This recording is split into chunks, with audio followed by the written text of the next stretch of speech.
like the winged agent of the bright lightning bolt, to whom Jove granted power over wandering birds. Once the divine king had found him faithful in snatching blonde Ganymede, youth and his native vigor first launching him fresh to his labors, out from the nest, spring winds, despite his fears, when the storms were past, teaching him, then, unaccustomed effort, now with a fierce, hostile assault sweeping down on the sheepfold, and love of spoils, and the fight, hurling him at writhing snakes, or like a lion cub newly weaned from rich milk and its tawny mother, seeing a roe deer intent on its browsing, that's fated to die in his inexperienced jaws. Such was Drusus, as the Vindelici found waging war beneath the Rhaetian Alps, where the custom is derived from that, as long Acis known, has forced them to arm themselves, clutch, in their right hands, Amazonian battle-axes. I've not tried to ascertain, it's not right to know everything, but those hordes,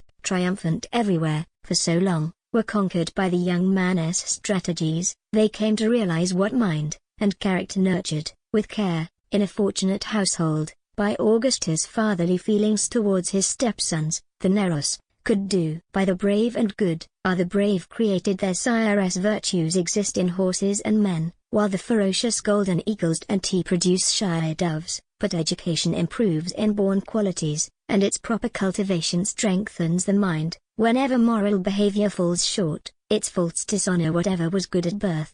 The Taurus river is a witness. O remita what you owe to the Neros, so too is defeated Hasdrubal, and that dies sweet, when the shadows fled Latium, the first day to smile in its kindly glory, since dread Hannibal rode through it Elicites, a fire among the pine trees, or an east wind on Sicilian seas. And after that, through favorable efforts, the Roman youth grew in stature, and the shrines destroyed by Carthaginians' impious uproar, had their gods restored.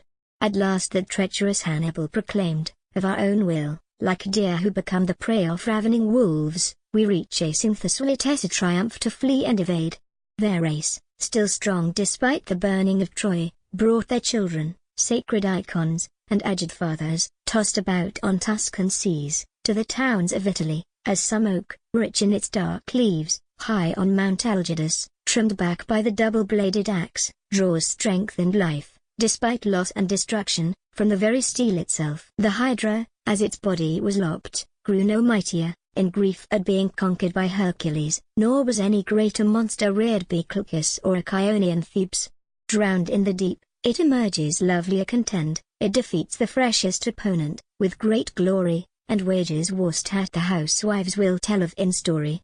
I'll send no more proud messages to Carthage. Every hope of mine is ended, and ended the fortunes of all my family, since my brother Hasdrubal's destruction. There is nothing that Claudian power can achieve, protected by Jove, protected by the gods' authority, power for which shrewd minds clear the way through the harsh dangers of war,